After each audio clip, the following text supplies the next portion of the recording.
The opulent plaza ballroom was a galaxy of glittering diamonds and predatory smiles. For Emily Scott, it was a foreign, hostile planet.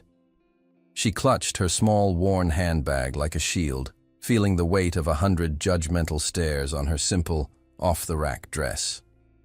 The bride was her oldest friend, a girl from her neighborhood who had married into this stratosphere of wealth, and she had insisted Emily come. But now, standing alone by a towering floral arrangement, Emily felt less like a guest and more like a sociological experiment gone wrong. Across the room, Dr. Henry Montgomery felt a different kind of entrapment. He was cornered by his own mother, a formidable matriarch in Chanel, who was gesturing animatedly toward an heiress with a vacant smile and a fortune in textiles. "She's perfect, Henry," his mother hissed under the cover of the string quartet. "Her family has been summering in the Hamptons for 5 generations. It's time you settled down with someone appropriate." Henry's jaw tightened. Since his disastrous divorce, his mother's matchmaking attempts had become increasingly aggressive. He felt like a prize stallion being paraded for auction. His eyes scanned the room, searching for any escape, and then they met hers. He saw a girl across the ballroom, looking just as trapped as he felt. She was beautiful in a quiet, unassuming way, with intelligent eyes that were currently filled with a fiery mix of humiliation and defiance. He watched as an arrogant man in a tuxedo, reeking of whiskey and entitlement, cornered her. "I don't believe we've met," the man slurred, looking Emily up and down as if she were an item on a menu. "You must be with the catering staff. Could you fetch me another scotch?" The insult was a public execution. Emily's face flushed, her knuckles white as she gripped her handbag. She was about to turn and flee, her pride in tatters, and in that instant, Henry saw his chance. It was a reckless, impulsive idea, born of his own desperation and a sudden, inexplicable urge to rescue the girl with the defiant eyes. He excused himself from his mother with a curt nod, leaving her mid-sentence, and crossed the ballroom with the purposeful stride of a surgeon heading into an emergency. The crowd parted for him. He didn't stop until he was standing right beside Emily.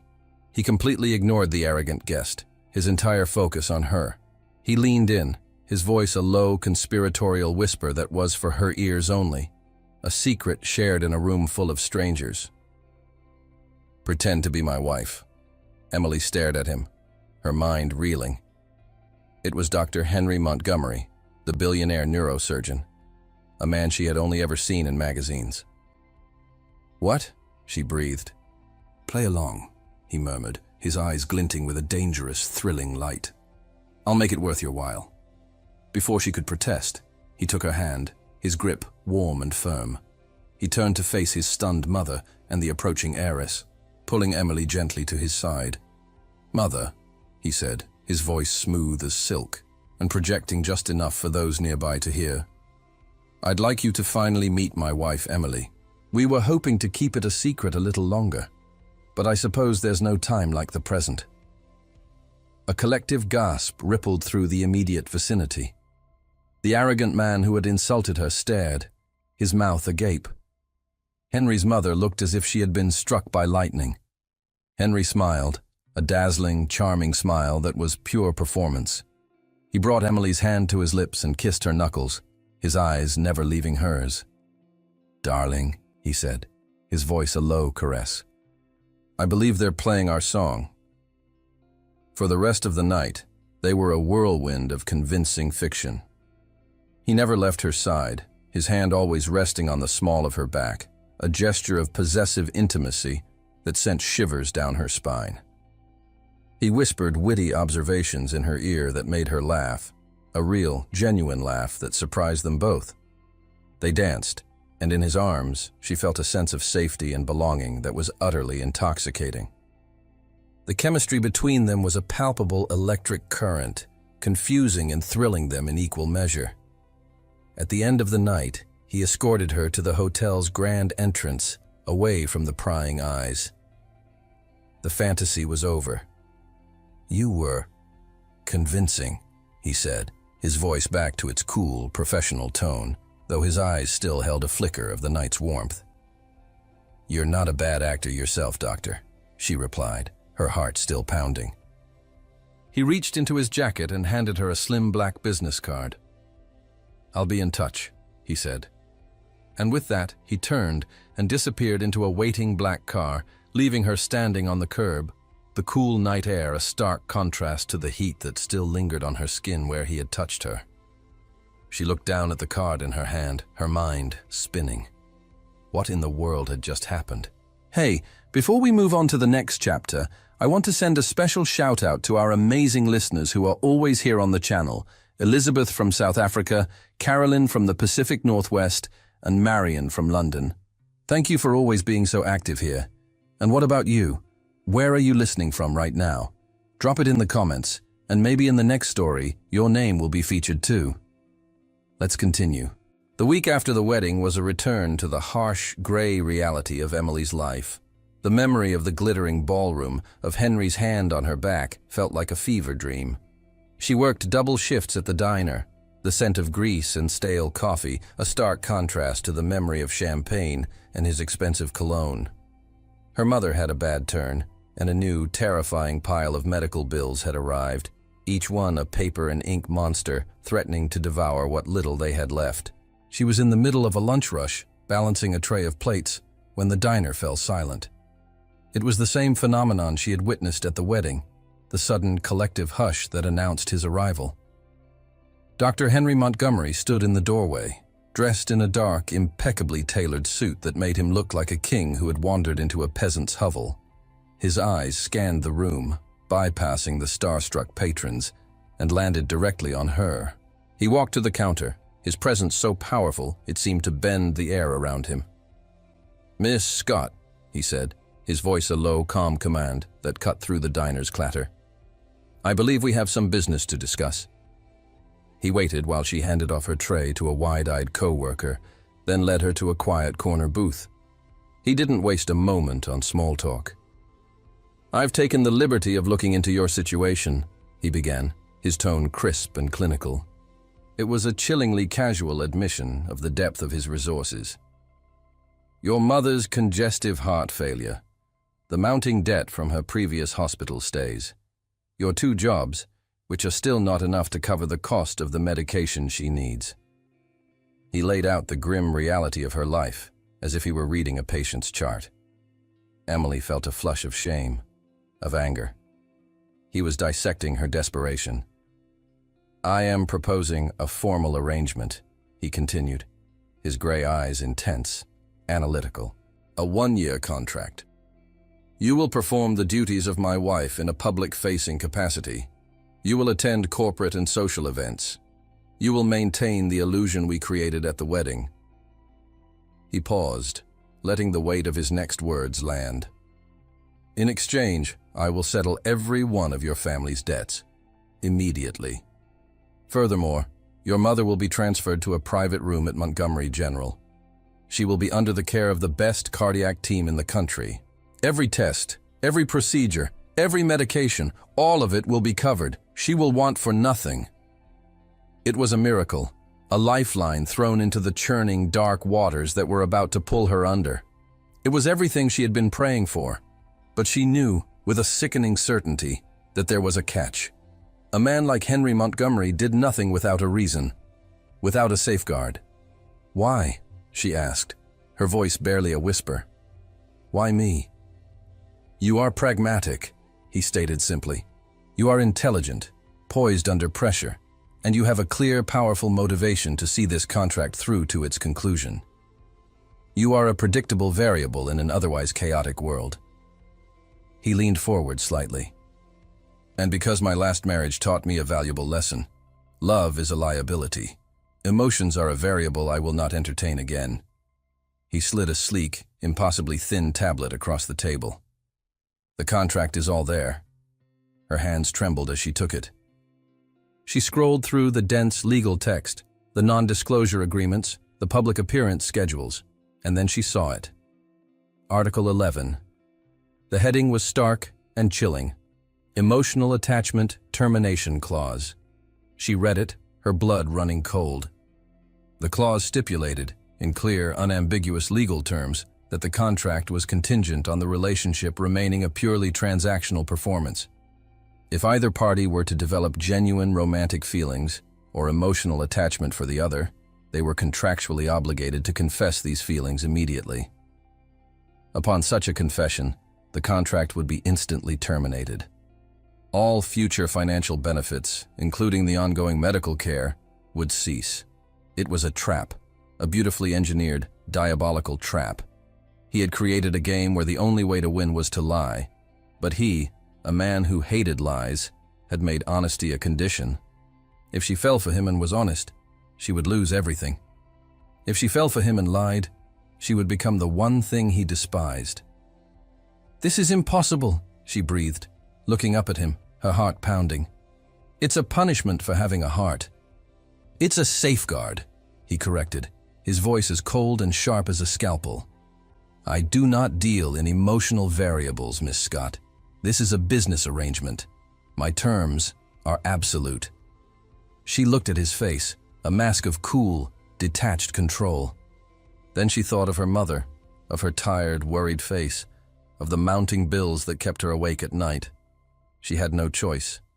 She was trapped between a rock and a hard place, and the rock was a mountain of debt, and the hard place was this impossible, heartless man. With a trembling finger, she pressed the digital signature line on the tablet. Her name appeared in a crisp electronic script. The word "accepted" glowed on the screen. She felt a profound, soul-deep chill. She had just agreed to the terms of the most dangerous game of her life, a game where the price of falling in love was ruin. The move to Henry's penthouse was a surreal, out-of-body experience. One day, Emily was living in a cramped apartment that smelled of her mother's herbal tea. The next, she was inhabiting a silent, minimalist fortress of glass and steel that floated above the city like a modern-day Olympus. Henry greeted her not at the door, but in the cavernous living room, his posture as severe and unyielding as the architecture around him. "Welcome, Miss Scott," he said, his tone devoid of any actual welcome. "Your quarters are in the East Wing. I will show you." He led her down a long white corridor to a suite of rooms that were larger than her entire old apartment. They were beautiful, luxurious, and completely impersonal. "My own suite is in the West Wing," he stated, pausing at her doorway. "A clear physical distance helps maintain emotional clarity. Remember the clause." The reminder was a slap, a cold splash of water to ensure she never forgot the rules of their arrangement.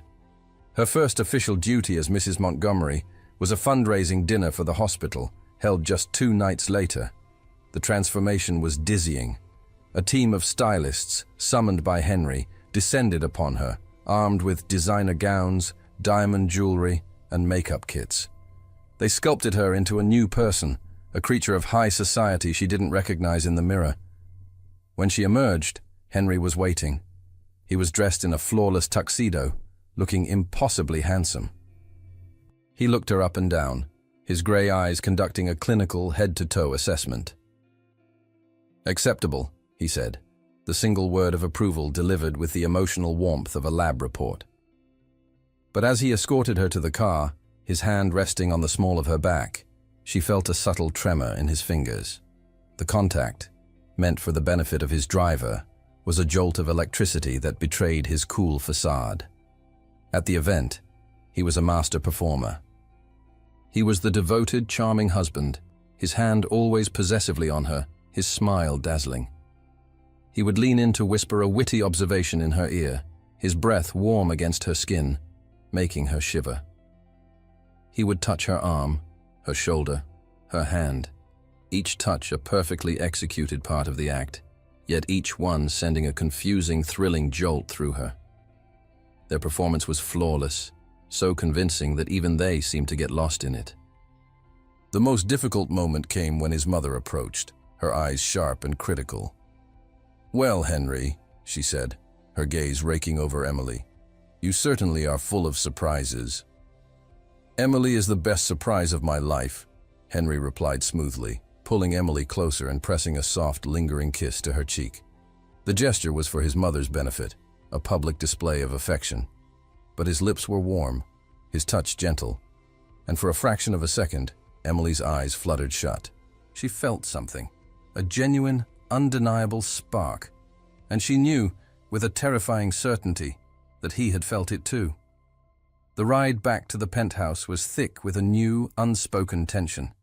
The air crackled with the ghost of that near-intimate moment. They stood in the silent living room, the city lights glittering below them. "You performed well tonight," Henry said, his voice strained. He wouldn't look at her. "You too," she replied, her own voice barely a whisper. A heavy silence fell between them. They were both thinking the same thing. The kiss on the cheek, the way she had leaned into his touch, the look in his eyes when he had pulled away. It had felt too real. He cleared his throat, taking a step back, physically re-establishing the distance between them. "Good night, Emily," he said abruptly, his voice once again cool and formal. He turned and retreated to the safety of his wing of the penthouse. "Good night, Henry," she whispered to the empty room. The denial had begun. They had both felt the first dangerous spark of genuine emotion. And they both knew, with a cold, terrifying clarity, that admitting it, even to themselves, would mean the end of the arrangement they both so desperately needed. The game had just become infinitely more dangerous. The stress of her new double life, the constant performance, the gnawing anxiety of upholding the contract, the emotional whiplash of Henry's hot and cold behavior began to take its toll. A week after the dinner, Emily woke up with a scratchy throat and a dull headache. She dismissed it as exhaustion, popping a couple of painkillers and plastering a bright smile on her face. She had a full day of duties, including accompanying Henry to a luncheon with the hospital's board of trustees. She couldn't afford to show any weakness. By midday, however, the headache was a pounding drum behind her eyes, and a feverish chill had begun to creep into her bones. She felt dizzy and weak, but she pushed through, her pride refusing to let her falter. They were standing in the pre-luncheon reception when it happened. She was listening to the chairman drone on about hospital expansion plans when the room suddenly tilted, the edges of her vision going dark. She swayed on her feet, reaching out a hand to steady herself against a nearby table. Henry, who had been deep in conversation across the room, saw it instantly. His head snapped up, his clinical gaze zeroing in on her with laser-like focus. He saw her pale face, the slight tremor in her hand, the sheen of sweat on her brow. In a move that stunned the entire room, he abruptly cut off the person he was speaking to, strode across the reception hall, and took her by the arm. "Excuse us," he announced to the bewildered chairman, his voice a low, firm command. "My wife is not feeling well. We're leaving." He didn't wait for a response. He guided her out of the room, his hand a firm, supportive presence on her back, ignoring the whispers and stares that followed them. "I'm fine," she protested weakly in the elevator. "I just felt a little dizzy." "You're not fine," he countered, his voice leaving no room for argument. He placed the back of his hand against her forehead, his touch surprisingly gentle. "You have a fever, you're going home, and you're going to bed." It was an order, delivered with the full force of his authority as both her contractual husband and a doctor. Back at the penthouse, he didn't just send her to her room. He followed her, his concern palpable. "Get into bed," he instructed. "I'll be right back." He returned a few minutes later with a thermometer, medication, and a glass of water. He took her temperature with a practiced efficiency, his expression grim as he read the result. 102. It's a flu, he diagnosed. "You've been running yourself ragged." For the rest of the day, he became her reluctant, hyper-efficient nurse. He canceled all of his afternoon surgeries, a move she knew was practically unheard of. He brought her soup, which he had apparently bullied his private chef into making from scratch. He made sure she was hydrated, that she took her medication on schedule. He was brusque, his bedside manner clinical, but his actions spoke louder than his words. His worry was a tangible thing in the room. That night, the fever spiked. She drifted in and out of a restless, feverish sleep, plagued by disjointed dreams. At one point, She felt a cool hand on her forehead and whimpered, half asleep. "Shh, it's all right," a low voice murmured from the darkness. "Just the fever."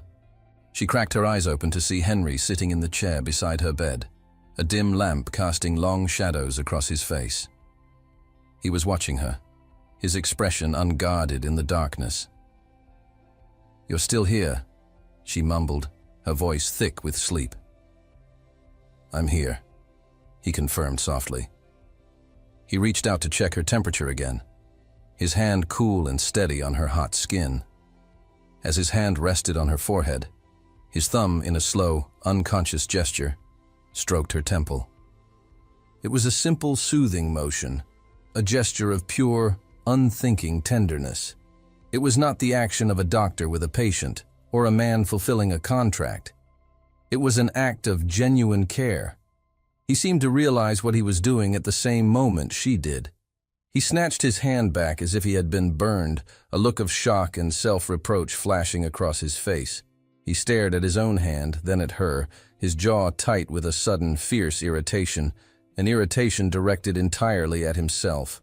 He had broken his own cardinal rule. He had allowed an emotional variable to enter the equation. Without another word, he stood up and walked out of the room, leaving her alone in the darkness, her skin still tingling from the ghost of his touch. He was terrified, she realized, not of her or of the flu, but of the undeniable, terrifying truth that his own heart was betraying him. After Emily recovered from the flu, a new, fragile tension settled between them. Henry's act of care and his subsequent panicked retreat had been a silent confession. They both knew he had felt something, and they both knew they couldn't talk about it. They tiptoed around each other, their conversations painfully polite, their interactions meticulously professional, each of them desperately trying to reinforce the crumbling walls of their contract. The universe, however, seemed to have other plans. "We have to go to Florence," Henry announced one evening, his tone brusque, his eyes fixed on a file he was reading. "Florence?" Emily asked, surprised. "There's a neurosymposium at the Carnegie University Hospital," he explained, still not looking at her. "I'm the keynote speaker. As my devoted wife, your presence is expected. We leave Friday." The thought of being trapped with him for 3 days in the most romantic city in the world was both terrifying and exhilarating. Florence was a dream, but for Emily and Henry, it was a beautiful, sun-drenched torture chamber. To maintain their public image, they were forced into a constant performative intimacy that felt dangerously real. They had to share a suite, with separate bedrooms, of course, but a shared living space. They had to walk arm in arm through the cobblestone streets, posing for pictures for the hospital's social media team, who were documenting the trip. On their first afternoon, they were instructed to get some romantic shots for the hospital's newsletter. They found themselves standing on the Ponte Vecchio, a professional photographer directing them. "Closer," the photographer called out. "Dr. Montgomery, put your arm around her." "Mrs. Montgomery, laugh. Look at him like you adore him." Henry's arm felt like a brand around her waist. Emily forced a laugh, tilting her head back to look at him, and was startled by the look in his eyes. He was looking down at her not with the cool detachment of a business partner, but with a raw, unguarded intensity that made her breath catch. "Perfect," the photographer shouted. Later they bought gelato and sat on the steps of a piazza, the warm Italian sun on their faces. For a moment they forgot they were performing. They talked, really talked, about the art, the history, the beauty of the city. He told her about a summer he had spent here as a medical student, and she told him about her dream of one day sketching the Duomo. They laughed at a joke he made, a real shared laugh that echoed in the sunlit square. It was easy, it was natural, it was terrifying. The breaking point came on their last night. After the symposium's formal dinner, they decided to walk back to the hotel, the air warm and scented with jasmine. They wandered through the quiet, winding streets, their footsteps echoing on the ancient stones. They stumbled upon a small hidden piazza where a lone violinist was playing a hauntingly beautiful romantic melody. A few other couples were scattered around, listening, wrapped up in each other. Henry and Emily stopped, drawn in by the music. They stood there in the soft glow of the gas lamps, not speaking, just listening. The music swelled, a melody of longing and love, and it seemed to fill the space between them, saying everything they couldn't. In the middle of the small crowd, under the Tuscan moon, he turned to look at her. The world around them seemed to melt away. There were no cameras, no colleagues, no contract. There was only the music, the moonlight, and the undeniable truth in his eyes. He saw her. Not Miss Scott, his contractual wife, not the woman from the diner. He saw Emily, and she saw him. Not the billionaire surgeon, but Henry, the man who had cared for her when she was sick, the man who had laughed with her over gelato. Slowly, inevitably, he began to lean in. The desire in his eyes was a clear, unambiguous confession. His lips were inches from hers. This was it. The moment the storm had interrupted. The moment they had both been dreading and secretly craving. The kiss that would end everything. And then, at the exact same instant, they both flinched back as if they had been electrocuted. Panic flashed in their eyes. The shared, terrifying realization of what they had almost done. They had almost broken the contract. They had almost chosen a moment of truth over a year of security. "It's getting late," he said, his voice strained, a harsh rasp in the quiet piazza. "Yes. We should go," she replied, her own voice a breathless whisper. They turned and walked back to the hotel in a suffocating, frantic silence, a full foot of space between them.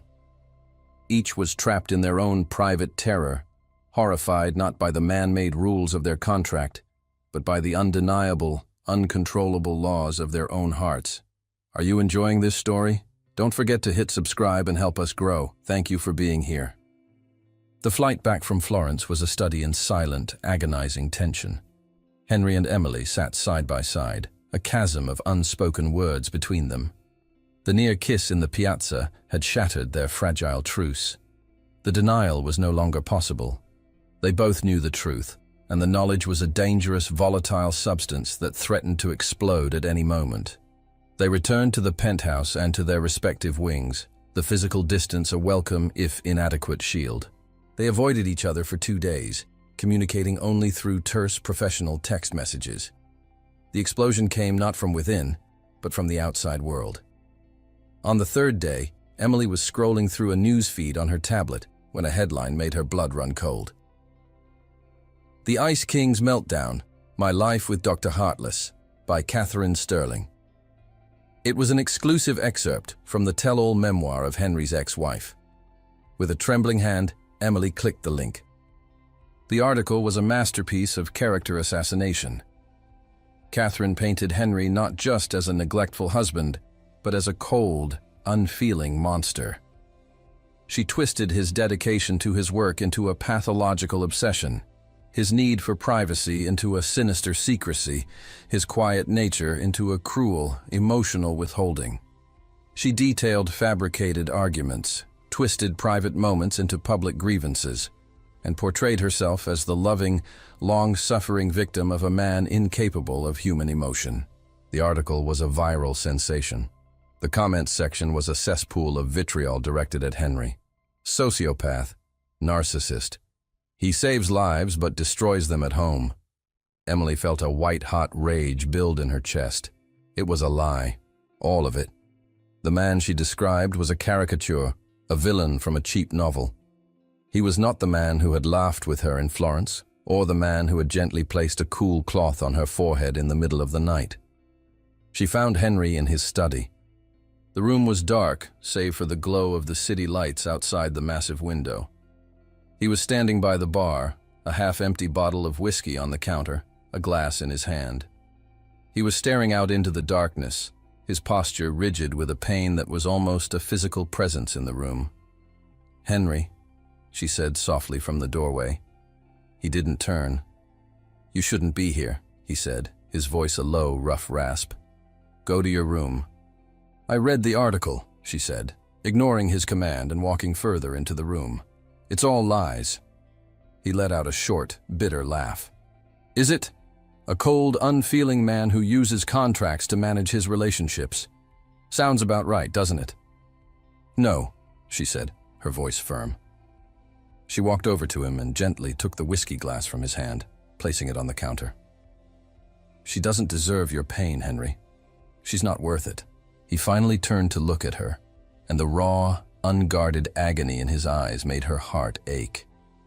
The carefully constructed walls of the billionaire surgeon had crumbled, leaving only a man who was deeply, profoundly wounded. "And what do you know about it?" he asked, his voice thick with bitterness and self-loathing. "What do you know about what I deserve?" "I know," she said, her voice softening, her gaze holding his, "that the man she describes in that article is not the man who took care of me when I was sick. He's not the man who made me laugh in a piazza in Florence. He's not the man I see right now." Her fierce, unexpected loyalty, her unwavering defense of him in the face of his own self-doubt, was the one thing he was not prepared for. It broke through the last of his defenses. The pain, the humiliation, the loneliness, it all coalesced into a single, desperate, overwhelming need. With a low groan that came from the depths of his soul, he pulled her to him. His hands tangled in her hair, his mouth crashing down on hers. It was not a kiss of tenderness or of seduction. It was a kiss of desperation, of starvation. It was the kiss of a drowning man clinging to his only lifeline. It was raw, hungry, and utterly consuming, a desperate attempt to blot out the pain of the past with the undeniable, breathtaking reality of the present. Emily met his desperation with her own, her arms wrapping around his neck, her body melting against his. This was it, the truth, the inevitable, catastrophic, beautiful truth. The kiss finally ended. They pulled apart, breathless, their foreheads resting against each other. They stared into each other's eyes, the air crackling with the aftershock of what they had just done. The horror of their action dawned on them both at the same moment. They had just, in the most undeniable way possible, broken the contract. It was over. The silence in the study was absolute, broken only by their ragged breathing. The kiss had been a confession, an admission of everything they had been fighting so desperately to deny. The game was over. The rules had been broken. Henry was the first to pull away, stumbling back as if he had been physically struck. He stared at her, his face a mask of horror and self-loathing. He looked at his own hands as if they had betrayed him. "I kissed you," he said, his voice hollow, devoid of all emotion. He was a doctor diagnosing a fatal wound. "I felt attachment." He walked over to his desk, his movements stiff, robotic. He was no longer the passionate, desperate man who had kissed her. He was Dr. Henry Montgomery, the man of logic, the man of rules. And he was about to enforce the most painful rule he had ever written. "According to Article 11 of our agreement," he recited, the words sounding like a death sentence, "the contract is now terminated." He sat down in his chair, his back ramrod straight, and began typing on his computer. He was preparing the final fund transfer, the severance papers. He was following his own protocol, even as it was clearly destroying him. He was amputating the limb to save the body, cutting her out of his life to preserve the cold, empty order he had built around himself. Emily watched him, her heart shattering into a million pieces. He was going to do it. He was actually going to let her go, to push her away, all because of a stupid, impossible clause he had created to protect a heart that was already, clearly, broken. A fire, born of love and a fierce, desperate anger, ignited in her soul. She would not let him do this. She would not let him hide behind his own walls. "Wait," she said, her voice trembling but firm. He didn't look up from his screen. "The terms are clear, Emily. I broke the clause. The consequences are automatic." "Then you're a fool," she shot back, walking to his desk and standing before him, forcing him to look at her. He finally raised his eyes, and the pain in them was so profound, it stole her breath. "If we're going to be honest," she said, her voice ringing with a newfound strength. "If we're going to invoke the one clause that demands the truth, then let's be completely honest." She took a deep, steadying breath. "You weren't the only one who broke the contract, Henry," she confessed, her gaze unwavering. "I broke it too, weeks ago, maybe even the first night at the wedding. I fell in love with you. I am in love with you." Her confession hung in the air, a stunning, beautiful countermove. He stared at her, utterly speechless. He had prepared for every contingency, every variable, except this one. The impossible clause had created an impossible impasse. He had broken the rule, so he was obligated to end the contract. But she had broken it too. If they were both in breach, who had the right to enforce the penalty? The very rule that was designed to keep them apart now bound them together in their shared, mutual guilt. "So what now, Henry?" she asked softly, a challenge in her eyes. "You can't fire me for breaking a rule you broke yourself. You can't enforce a penalty on me that you also deserve.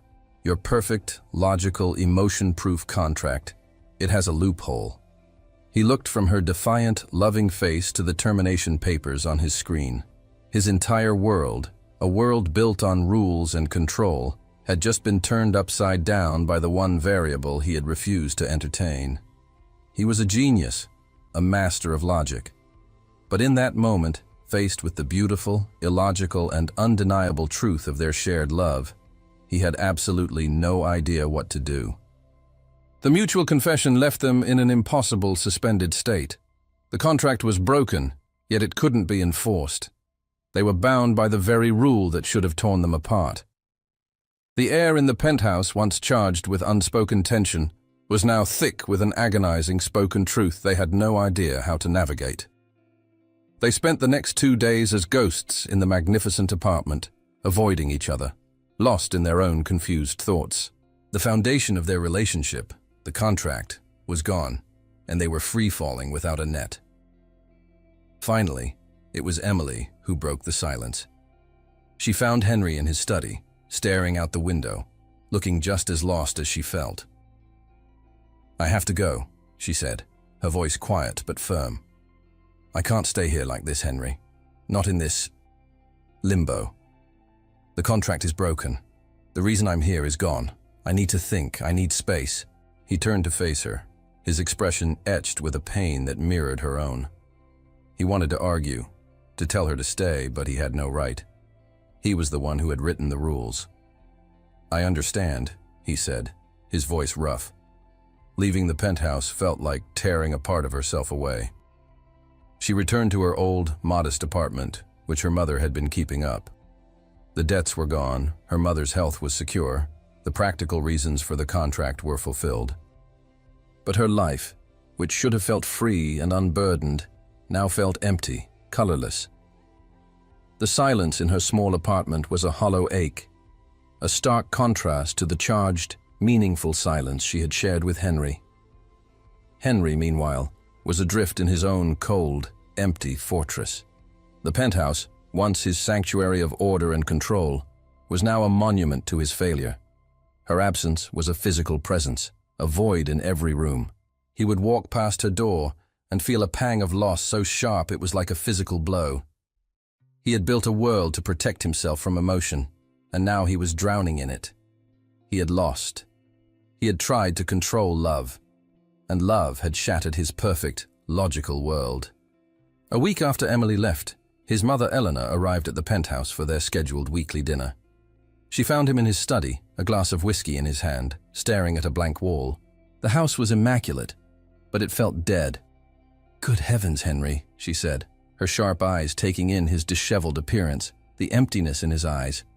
"You look dreadful. Where is that girl, the Scott girl?" "She's gone," Henry said, his voice flat. "Gone? What do you mean, gone? I was just beginning to like her. She had a spine." "Unlike that insipid textile heiress," Eleanor sniffed, her disapproval of his previous potential matches still potent. "What did you do?" Henry, for the first time in his life, told his mother the complete truth.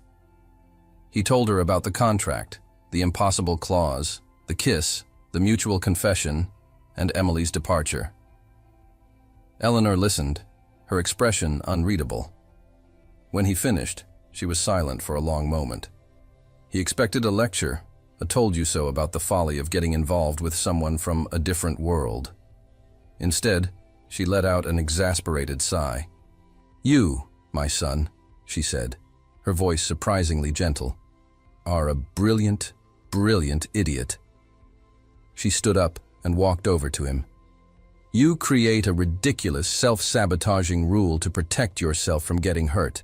And when you finally find a woman with the strength and character to actually break through it, you let her walk away because of it? Of all the foolish, illogical things you have ever done, this is by far the most stupid. Henry stared at her, stunned. His mother, the formidable matriarch who had orchestrated his social life with an iron fist, the woman who had pushed him toward appropriate matches, was taking Emily's side. She patted his cheek, a rare gesture of affection. I don't know what ridiculous agreement you two had, but I know what I saw. That girl looks at you like you hung the moon, and you, my son, haven't looked this alive, this human, since before your father died. Now stop moping and go fix the mess you made. With that, she turned and left him alone in the study.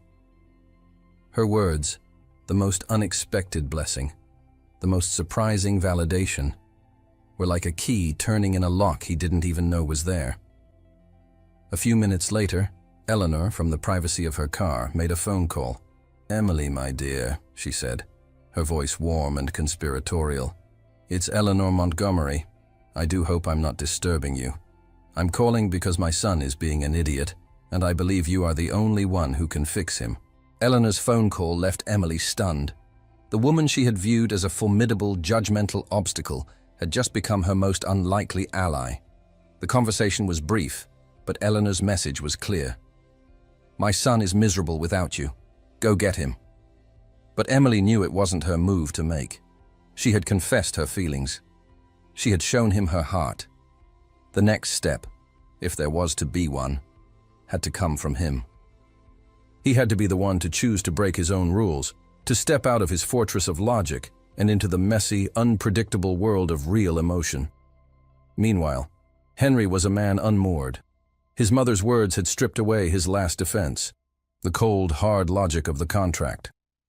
He had followed his own rules to the letter, and they had led him to this empty, silent hell. He had won the battle for control, but had lost the war for happiness. He thought about Emily. He thought about her fierce loyalty when his ex-wife's book was released. He thought about her laughter in Florence. He thought about the look in her eyes when she had confessed her love for him, a look of such raw, terrifying honesty. He realized that his entire life had been about mitigating risk, controlling variables, protecting himself.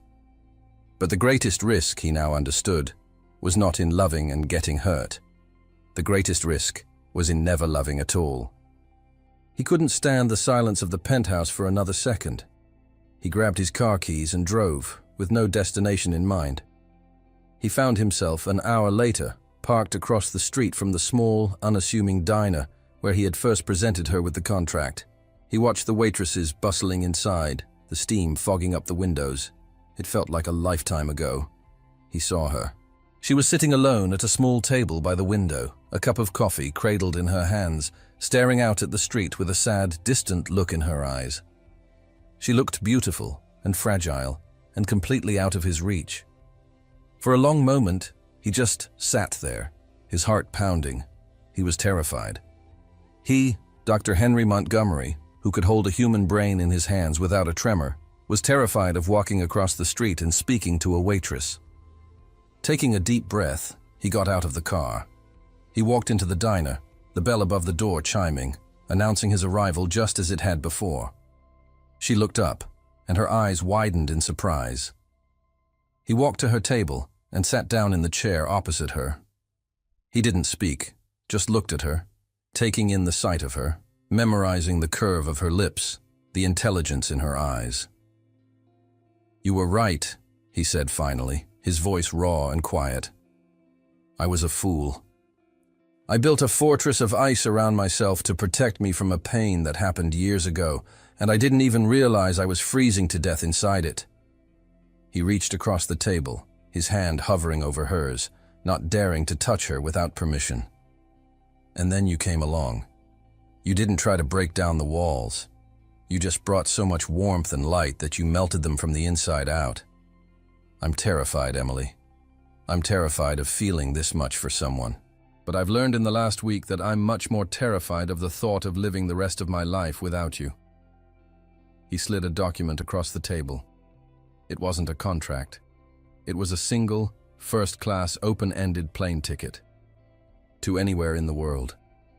"You are free, Emily," he said, his voice thick with an emotion he no longer tried to hide. "Truly free. The trust for your mother's care is irrevocable. It's secured for her lifetime, no matter what. You don't owe me anything. You can take this ticket and you can go anywhere, be anyone, build any life you want. And I will never bother you again." He looked at her, his heart in his eyes. "But I hope," he whispered, his voice breaking, "that you choose to stay. I hope you choose me." He stood up, his chair scraping against the linoleum floor. He didn't wait for her answer. He couldn't. He had laid his heart, his hope, and his vulnerability on the table. He had given her the ultimate choice, with no strings, no clauses, no conditions. He turned and walked out of the diner, leaving her alone with the ticket to anywhere, and the unspoken question of whether her world was still with him. Emily sat in the quiet diner, the murmur of conversations and the clinking of cutlery fading into a distant hum. The only thing that felt real was the plane ticket resting on the table in front of her. It was a slip of paper that represented absolute freedom. Paris, Rome, Tokyo. A new life, a blank page, a chance to be the artist she had always dreamed of being, with no debts, no worries, no attachments. It was everything she should have wanted. But as she looked at it, she didn't feel a thrill of excitement. She felt a profound, hollow ache. A world without Henry in it, no matter how beautiful or exotic, felt like a world in black and white. He was the color. He was the warmth. He was the chaotic, terrifying, beautiful variable that made her feel alive. She thought of his face when he had made his plea. The raw vulnerability, the fear, the hope. He had given her the ultimate gift, a choice with no strings attached. He had finally, truly trusted her. She didn't need to think. Her heart had already made its decision weeks ago. She left the ticket on the table, a silent offering to a life she no longer wanted, and walked out of the diner. Henry was in his study, pacing like a caged animal. He had been staring at his phone for an hour, waiting, hoping, dreading. He had played his final card, and now he had no moves left. He was completely, utterly powerless. He heard the soft chime of his private elevator arriving at the penthouse floor. His heart stopped. He stood frozen, barely breathing, listening to the soft footsteps approaching his office. The door opened. It was Emily. She stood in the doorway, her expression calm and certain. She didn't say a word. She walked to his desk, where a framed photo of his parents sat. She picked it up, then walked to the bar where the open plane ticket lay. She placed the ticket on the bar, then walked to the large abstract painting on the wall. "What are you doing?" he finally asked, his voice a hoarse whisper. "I'm redecorating," she said simply. She walked back to him, stopping just a few feet away. "I don't want a ticket to the world, Henry," she said, her voice soft but ringing with a strength that filled the vast room. "I already have my world." She took a step closer. "It's here. With you." The relief that washed over his face was so profound, it was like watching a statue come to life. He crossed the space between them in a single stride, his hands coming up to frame her face as if to be sure she was real. "I thought I'd lost you," he breathed, his forehead resting against hers. "Never," she whispered, her hands coming up to rest on his chest, feeling the frantic, relieved beating of his heart. "You just had to come and find me." He pulled her into a hug, a desperate, all-encompassing embrace that was not about passion, but about homecoming. It was the first time they had held each other without the shadow of the contract, without rules, without fear. It was just them. "I love you, Emily," he said, his voice thick with emotion, muffled by her hair. "I love you, Henry," she replied, her voice full of a joy so pure it brought tears to her eyes. They had found their way back to each other, not by following the rules, but by having the courage to break them. Hey dear, are you enjoying this story? Don't forget to hit subscribe and help us grow. Thank you for being here. The weeks that followed were a revelation. Living together without the suffocating weight of the contract, they discovered the simple, beautiful rhythm of being a real couple. They learned each other's habits, the way he always left his coffee cup on the edge of the counter, the way she hummed softly when she was sketching. They had late-night conversations that had nothing to do with public appearances and everything to do with their hopes, their fears, and their shared future. Henry, for his part, was a man transformed. The cold, clinical surgeon was replaced by a warm, attentive partner. He would come home from the hospital, and the first thing he would do was find her, his smile genuine, his eyes full of a love he no longer tried to hide. He took a genuine interest in her art, converting one of the penthouse's spare rooms into a beautiful, light-filled studio for her, without her even having to ask. One evening, about a month after she had returned, he came home with a mysterious smile on his face. "Put on something nice," he said, his eyes sparkling with a secret. "We have a reservation." "A reservation where?" she asked, intrigued. "You'll see," was all he would say. He took her back to the opulent plaza, the hotel where their strange, complicated story had begun. But he didn't lead her to the grand ballroom. Instead, he led her up a private elevator to a stunning rooftop terrace that had been closed to the public for the night. The terrace was empty, save for a single table set for two, surrounded by hundreds of flickering candles. In the corner, a lone cellist was playing the same soft, classical music that had been playing the night of the wedding. "Henry, what is all this?" Emily breathed, completely overwhelmed. "This is where we had our first pretend moment," he said, taking her hands in his. "I wanted our first real one to be here too." He looked at her, his gray eyes, once so cold and analytical, now filled with a warmth and a love so profound it made her heart ache. "Our contract is over, Emily," he began, his voice low and serious. "But I find myself wanting to propose a new one, a permanent one." He slowly got down on one knee. The billionaire neurosurgeon, the man who commanded boardrooms and operating theaters, was kneeling before her under the stars. He pulled a small velvet box from his pocket and opened it. Inside was a simple, elegant diamond ring that glittered in the candlelight. It wasn't a flashy, ostentatious stone. It was tasteful, timeless, and perfect. "Emily Scott," he said, his voice thick with an emotion he made no attempt to conceal. "You came into my life as a variable I couldn't control, and you became the only thing I can't live without. You taught me that a life without risk is a life without joy, and a heart without love is just an organ. Our first agreement had an impossible clause. I want to make you a new one, with no clauses, no conditions, no end date." He looked up at her, his heart in his eyes. "Will you marry me, Emily? For real this time?" Tears of pure, unadulterated joy streamed down her face. She was laughing and crying at the same time. "Yes," she whispered, her voice choked with happiness. "Yes, of course, yes." He slid the ring onto her finger, a perfect fit. He stood up, pulling her into his arms and kissing her, a deep, loving kiss that held the promise of a lifetime. It was a kiss that sealed their new and final agreement. 1 year later, Emily stood in that same sun-dappled garden where she had once felt like an outsider. But this time, she was the bride, and the joy was real. Their wedding was an intimate, beautiful affair, attended only by their closest friends and family. Emily's mother, her face glowing with health and happiness, sat in the front row, weeping openly. Eleanor Montgomery sat beside her, patting her hand in a gesture of shared, motherly pride, a rare, genuine smile on her own face. As Emily walked down the aisle, she only had eyes for Henry. He stood waiting for her, not with the cool, detached air of a man playing a part, but with an open, adoring expression that was meant only for her. The love in his eyes was a tangible force, a warm, brilliant light. Their vows were simple, heartfelt, and deeply personal, filled with inside jokes and promises that held the weight of their unique journey. Later, at the reception, as the sun began to set, casting a golden glow over the happy guests, Henry pulled her away for a quiet moment. They stood by the same fountain where they had first seen each other across a crowded room.